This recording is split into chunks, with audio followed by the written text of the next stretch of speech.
मैं दिल्ली में पला बड़ा हूँ और जो मेरे पिताजी थे वो एक किसान परिवार से उनका ताल्लुक़ था।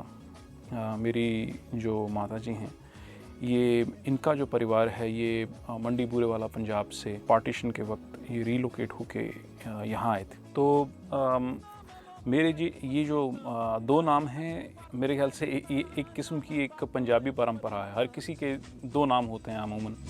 नाम शादी ना गमना की नाम विस्मलीती पाकी नाम अभिनव काकी नाम आकाश नाम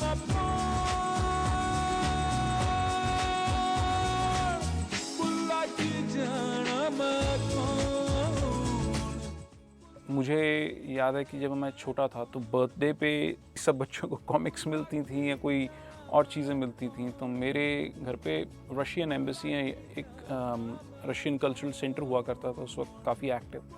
तो जो बहुत सा रूसी साहित्य जो था उसको हिंदी में उसका अनुवाद करके यहाँ वो बहुत सस्ते दामों पे बेचा करते थे। मेरे पिताजी जो थे वो एक ओरिएंटल शैली के विद्वान थे।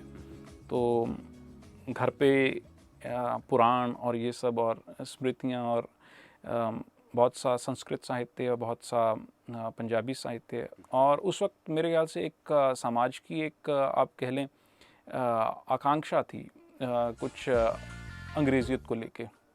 तो हम स्कूल जाते थे, वहाँ जो लड़के थे और जो हमारा स्कूल का ग्रुप था वो उसको अंग्रेज़ी गाने बहुत पसंद थे।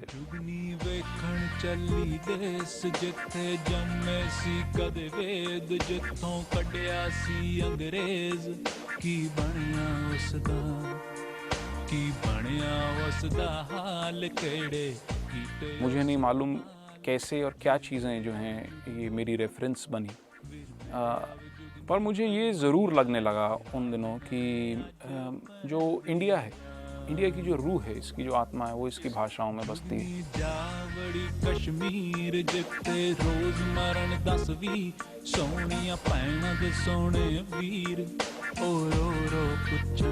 जब रॉक बैंड शुरू किया तो अंग्रेज़ी लिरिक्स पढ़नी शुरू की। अंग्रेज़ी लिरिक्स पढ़ते पढ़ते तमाम दिशाओं में दिमाग गया। बॉब डिलन, ब्रूस स्प्रिंगस्टीन और ये सब, और ये जिस तरह की चीज़ें लिख रहे थे ये आम लिरिक्स से बहुत अलग थी। ये सारी चीज़ें मेरे साथ हो गई थी करीब 19-20 साल की उम्र तक। 19-20 साल की उम्र में बहुत सी रेफरेंसेस जो थी वो बन गई थी। जुगनी जावड़ी पंजाब जिथे पढ़े लिखे बेकार बेच जमीना जावन बार उथे मारन चाड़ू। और हमारे घर पे शिव बटालवी को गाया हुआ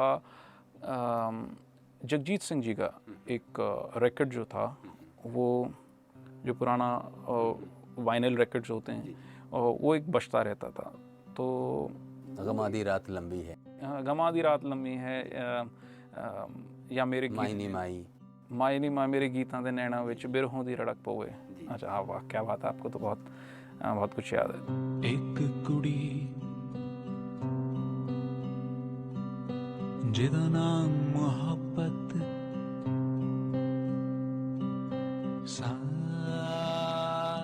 मुरादी सोनी फब्बत गम है गम है गम है गम है गम है। बाज़ार की चिंता मुझे बहुत कम थी। अभी है? अभी भी मेरे ख्याल से जितने मेरे चाहने वाले हैं, जितने मेरे इर्द गिर्द हैं वो तो कहते हैं बिल्कुल ही नहीं है तुम्हें। वो तो मुझे बहुत कुछ सुनने को मिलता है। रब्बी शेरगिल का मतलब बुल्ला की जाना मैं कहूँ तो कई बार आपकी शोहरत ही आपके गले की फांस बन जाती है। क्या कहते हैं आप इस पे? जी आप सही कहते हैं आप। ऐसा महसूस हो सकता है, पर मैंने इसको इसलिए चुना क्योंकि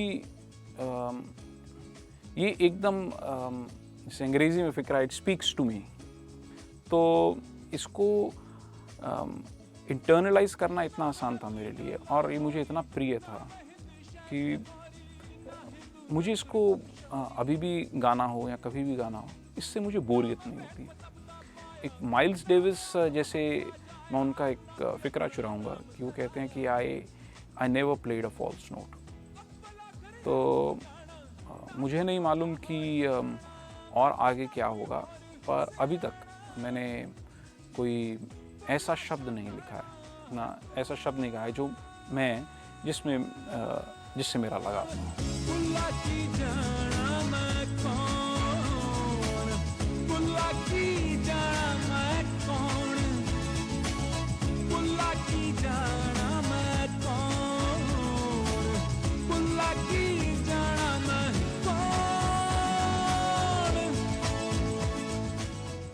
हमारी जो पीढ़ी है इसने एक बहुत सी चीज़ें महसूस की हैं अपने तन पे। उनमें से एक बहुत बड़ा वाक़या है 84 के दंगे। 84 के दंगे जब हुए तो मैं दिल्ली में ही था। तो हमारी जो जनरेशन है, एटलीस्ट मेरे आसपास का जो माहौल था, वो एक काफ़ी पॉलिटिकल था। और जब ऐसा एक बड़ा हमला आपकी आइडेंटिटी पे होता है तो इसके दो रिएक्शन हो सकते हैं। या तो आप बिल्कुल जो है अपनी आइडेंटिटी को छोड़ने की बात करेंगे और आप चाहेंगे कि घुल मिल जाएं, जैसा कि पंजाब में और इधर उधर देखने को मिल रहा है। और दूसरा ये है कि आपकी अपनी आइडेंटिटी के प्रति एक आपका पंजाबी में हम कहते हैं अणख, एक सेंस ऑफ ऑनर जाग जाती है और आप एग्ज़ामिन करना शुरू कर देते हैं कि इसके अंदर खराबी क्या है और इसे ख़राब कहते ही क्यों हैं, इसको माना ही क्यों जाता है, इस तरह से। तो जब आप मैं जो था, ये कुछ ऐसे कड़वे सवाल थे जिनसे मैं मुंह नहीं फेर सकता था। मैंने अपने केस कटवा दिए थे जब मैंने कॉलेज ख़त्म किया और करीब 5 साल मैं जिस तरह का एक दिल्ली के एक यूनिवर्सिटी गोइंग लड़के का एक जो होता है चरित्र या जिस तरह के रुझान होते हैं, उन सब में एक शिरकत की बिल्कुल खुले दिल से।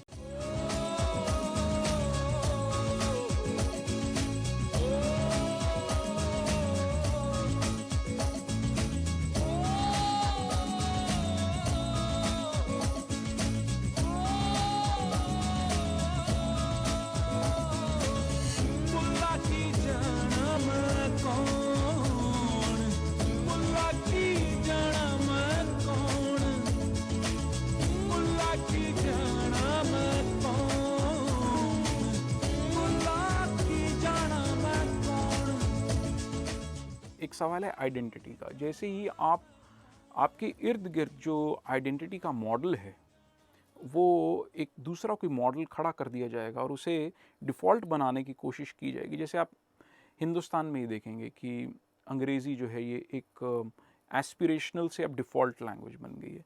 जो एक वेस्टर्न पहरावा है, ये एस्पिरेशन से डिफ़ॉल्ट हो गया। मेरे ख़्याल से इन सब चीज़ों के बारे में जब आप थोड़ा सा भी सोचेंगे तो आपको ये लगेगा कि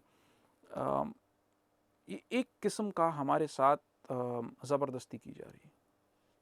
जब इन चीज़ों को समझना शुरू किया और जो मेरे से बहुत ज़्यादा समझदार लोग हैं, मेरे से बहुत बड़े लोग थे, उम्र दराज लोग, जब इनसे बात की और इनसे विद्वानों की थोड़ी सी संगत में बैठने का मौका मिला, तो ये लगा कि आज हमारे साथ एक ग्लोबलाइजेशन के नाम पे एक नया एक इम्पीरियलिज्म हो रहा है और उस वक्त एक किस्म का एक मुझे लगा डोमेस्टिक इम्पीरियलिज्म हो रहा था।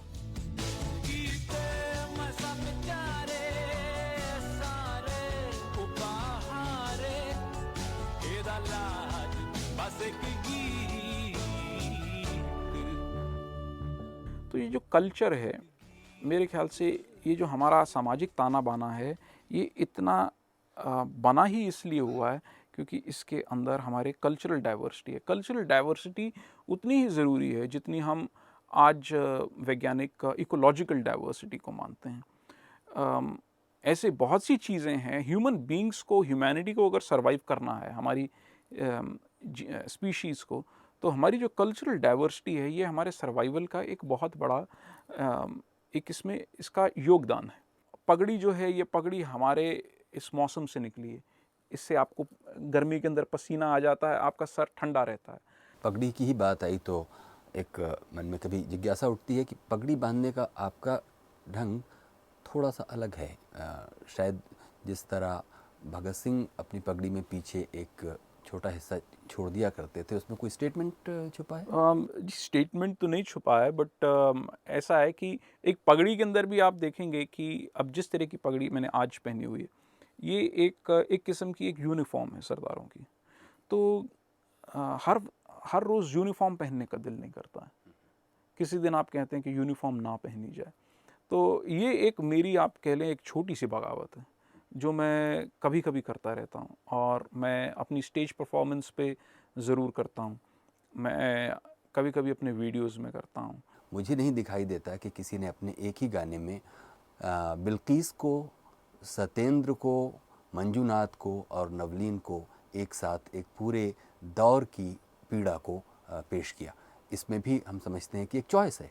मुझे अपनी मध्यम वर्गीय ज़िंदगी जो है, मुझे मिडिल क्लास ज़िंदगी से बहुत प्रेम है, और मेरे ख्याल से ले दे के मुझे लगता है प्रेम से ज़्यादा ये एक मेरी ज़रूरत है। मैंने जिस तरह की ज़िंदगी जी है, मुझे उस तरह की ज़िंदगी ही जीनी है, और ये एक आप कह लें ये मेरा एक निजी चुनाव है।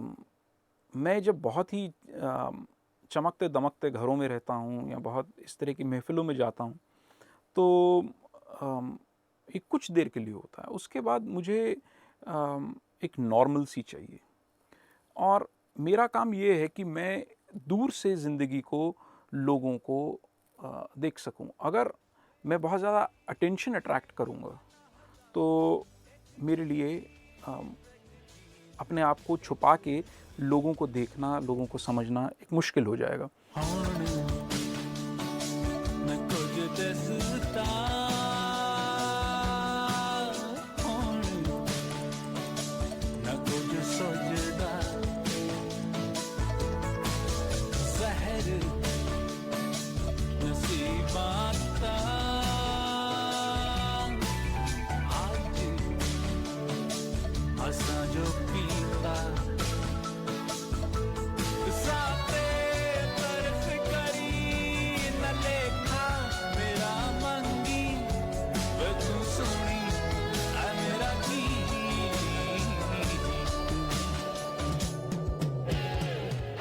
और जब मैं अपने बगावती लिबास में अगर मैं आम चलूँ तो ये एक बहुत बड़ा खुद को एक अटेंशन अट्रैक्ट करवाने वाली एक बात है। और दूसरी बात ये है कि मेरी माताजी जो हैं, मैं उनके साथ रहता हूँ, तो वो बहुत कंजर्वेटिव, तो उनको जो मेरी बगावतें हैं ये वो इनसे बहुत खुश नहीं रहती हैं। और मेरी माताजी जो हैं ये मुझे बहुत प्रिय हैं। तो आधी चीज़ें तो आप ये कह लें कि उनको खुश करने के लिए मुझे करनी पड़ती हैं। और जो बाकी मेरी जो निजी बगावतें हैं, ये जब मैं बॉम्बे जाता हूँ, दिल्ली में मैं अपनी माताजी का एक गुड बॉय हूँ, और जब मैं बॉम्बे जाता हूँ तो मैं वो सब करता हूँ जो मैं करना चाहता हूँ। मेरा नाम बिल्किस याकूब रसूल मुझसे हुई बस एक ही भूल, जब ढूंढते थे वो राम को तुम खड़ी थी राह में। पहले एक ने पूछा न मुझे कुछ पता था, दूजे को मेरा यही जवाब था। इतनों ने पूछा कि मेरा अब सवाल है कि जिन्हें नाज है हिंद पर वो कहाँ थे, जिन्हें नाज है वो कहाँ हैं। आप ये बात बिल्किस के बारे में कहें। जब नवलीन कुमार जी के ऊपर वो हमला हुआ था तो मैं बहुत डिस्टर्ब हुआ। बिल्किस गाने के अंदर जो आखिरी स्टैंजा है वो नवलीन कुमार, वो बम्बई की एक सोशल एक्टिविस्ट थी, उनके लिए लिखा है मैंने। तो ये सारी कहानी जो है ये एक नवलीन जी से प्रेरित हुई। और मतलब अगर हम 1 से 19 अगर गिनना भी शुरू करें तो उसके अंदर भी कुछ समय लगता है। उनको उतनी बार चाकू मारे गए थे। अब ये जो फैक्ट है, आप एक से 1, 2, 3, 4, 5, 6, 7, 8, 9, 10 ये करने लगे तो 19 तक पहुंचने में कुछ समय लगता है।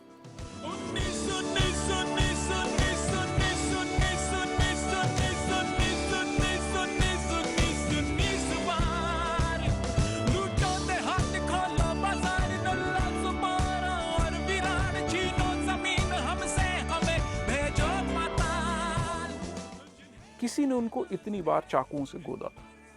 ये बात जो थी ये, और वो बहुत ही एक बहुत ही दुबली पतली सी एक महिला थी। तो कोई इतनी बेदर्दी से किसी को मार सकता है, कोई समाज इतना आप कह लें कोल्ड हो सकता है। तो ये सब चीज़ें जो थीं, क्योंकि ये उस समाज के अंदर उस वक्त के अंदर होने वाली चीज़ें थी, ये हवा में तैर रही थी, इनको पकड़ने की ज़रूरत थी। तो मुझे लगा कि मुझे ये कहना चाहिए।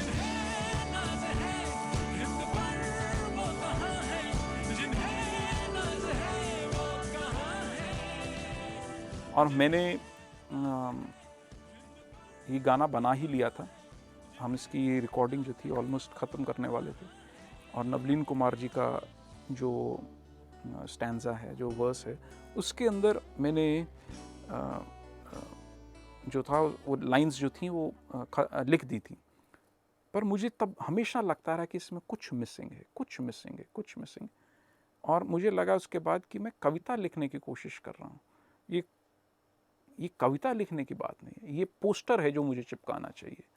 और उस वक्त मुझे लगा कि, और उस वक्त अपने आप ही सहज रूप से जो अंत के अंदर मैं चीखता हूँ 19 19 19 19 बार, तो वो अपने आप ही एक, आप कह लें कि it just came out, it just fitted in. और जो मैंने आपसे कहा कि 19 बार भी हम कुछ कहते हैं, 19 को ही जब 19 बार दोहराएं तो हमें शायद एक अंदाज़ा हो जाएगा किसी एक आदमी की दरिंदगी का। 19 बार 19 कहने से ही हमें पीड़ा हो सकती है, सुनने में ही पीड़ा होती है। और जिस आदमी ने इस तरह की हैवानियत की थी, तो मुझे लगा कि इस हैवानियत को कोई लुको के पेश करना, इसको किसी तरह से कोई नकाब देना, ये सही नहीं है। ये जिस तरह से है, मुझे उस तरह से इसको कहना चाहिए। इसको कविता की नहीं, इसको एक ऑलमोस्ट एक डॉक्यूमेंटेशन की ज़रूरत है। बिल्किस के साथ जो कुछ हुआ, उसी के गांव वाले, वहीं रहने वाले, ये वही लोग थे जिन्होंने उसका बलात्कार किया, जो उसके गांव के आसपास ही रहने, उसके खुद के गांव वाले थे। मेरा नाम बिल्किस याकूब रसूल, मुझसे हुई बस एक ही भूल की, जब ढूंढते थे वो राम को तो मैं खड़ी थी राह में। कि राम के नाम पे आपको एक महिला के साथ जो प्रेग्नेंट थी, उनके साथ आपको ये सब करने की ज़रूरत महसूस है? मेरा नाम बिल्किस याकूब रसूल, मुझसे हुई बस एक ही भूल, जब ढूंढते थे वो राम को तो मैं खड़ी थी राह में। पहले एक ने पूछा ना मुझे कुछ पता था, दूजे को मेरा यही जवाब था। इन्होंने पूछा कि मेरा अब सवाल है कि जिन्हें नाज है हिंद पर वो कहाँ थे, जिन्हें नाज है वो कहाँ हैं। और मंजूनाथ के साथ जो हुआ, और अपना सत्येंद्र दुबे जी के साथ जो हुआ, इसने मेरे ख्याल से, अब हम देखते हैं कि विसल ब्लोवर जो है, इनको एक किस्म का एक हीरो स्टेटस मीडिया बहुत जल्दी दे देता है। पर ये लोग उस वक्त हीरो थे जब इस तरह की कोई ग्लोरी नहीं थी। जब आप कहते हैं कि कविता की नहीं, डॉक्यूमेंटेशन की ज़रूरत है, तब उस वक्त आप ये जान रहे होते हैं कि पाश ने, अमरजीत चंदन ने, सुरजीत पात्र ने, अगर आप सिर्फ पंजाब की बात कर लें, तो कविता में ही डॉक्यूमेंटेशन किया। और वो ये नहीं कहकर अपना हाथ झाड़कर खड़े हो गए कि हमें तो डॉक्यूमेंटेशन करना है या हमें तो पोस्टर लगाना है, हमें कविता नहीं लिखनी है। वो कविता में पोस्टर लिख रहे थे। तो अब अगर मैं इन तीन का ही नाम लूँ, तो ये ठीक है कि आप अपने गीत खुद लिखते हैं और गाते हैं, कभी दिल नहीं हुआ कि कभी पाश को भी गाया जाए या कभी चंदन को भी गाया जाए? मैं चंदन जी से बहुत अच्छी तरह से वाकिफ़ हूँ, तो उनसे मिलने का, उनसे वार्तालाप करने का मुझे सौभाग्य कई दफ़े मिला है। और पर मैं सच कहूँगा कि मैं उनकी कविता से बहुत ज़्यादा परिचित नहीं था। और जहाँ तक पाश का सवाल है, पाश की बहुत सी कविता जो है वो मुझे बहुत प्रभावित करती है। और उसका बहुत सा काम जो है बहुत ही कमाल का, बहुत ही ऊंचे दर्जे की आप कह लें, वो एक कला है। पर कविता जो है ये एक बहुत ही, और कविता के साथ आपका लगाव है, ये एक बहुत ही एक कमाल का विषय है। ये क्यों होता है, किस चीज़ के साथ होता है, ये कुछ प्रेम की तरह है। आपको क्यों किससे प्रेम होता है, क्यों किसी से नहीं होता, उसके अंदर उनके ऊपर कोई टीका टिप्पणी नहीं है। वो ये लोग ये सूरज हैं, मैं इनके सामने 5-10 वॉट का बल्ब भी नहीं हूँ। मुझे लगता है कि ये कविता जो है ये एक बहुत ही अंदरूनी मामला है। ये जब आप पढ़ते हैं और अचानक एक दिन आपको मालूम चलता है कि ये कविता जो है, इसको गाए बगैर मैं नहीं रह पाऊँगा। तो और ये जो क्षण हैं ये बहुत जादुई क्षण होते हैं, और इनके लिए मेरे ख्याल से मैं ज़िंदगी जीता हूँ। और जब ऐसा मेरे साथ होगा इनकी कविता के साथ, तो मैं ज़रूर गाऊँगा। पर जैसा मैंने आपसे पहले कहा कि मैं तब तक नहीं गा सकता हूँ जब तक ये वाकई ये प्रेरणा जो है ये मेरे सामने आके खड़ी ना हो जाए। एक जो मुद्दा है जो सामने आया है, जिससे मेरा बहुत खुद का एक लगाव रहा है, वो है सीधे प्रजातंत्र की बात करना, डायरेक्ट डेमोक्रेसी की बात करना। इसके बारे में मैंने काफ़ी कुछ पढ़ा। ये एक ऐसा एक विषय है जिससे मुझे बहुत प्रेम है। और पर इससे ज़्यादा प्रेम मुझे जो है, मुझे नेचर से प्रेम, प्रकृति से प्रेम है।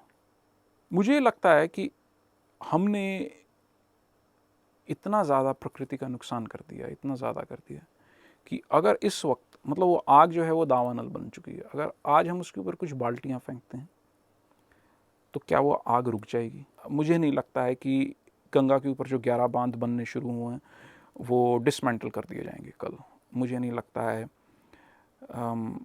गुड़गांव को या नोएडा को पानी पहुंचाने के नाम पे जिस तरह से प्रकृति का संहार होगा, वो उसके अंदर कोई ढील बरती जाएगी। तो मेरे लिए जो सबसे मुझे नहीं लगता हिमालय जो हैं इनको बचाया जा सकेगा। मुझे नहीं लगता है कि गंगा समुद्र तक पहुंच सकेगी।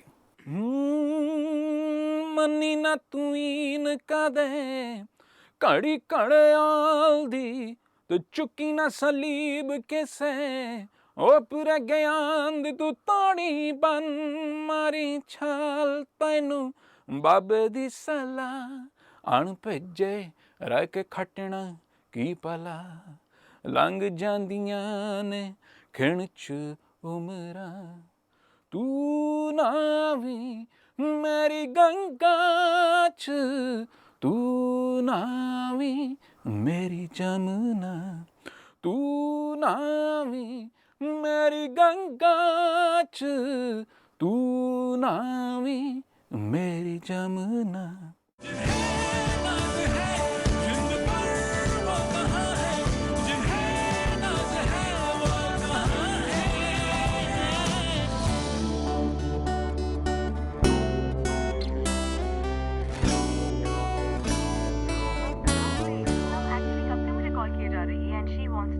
With her boyfriend.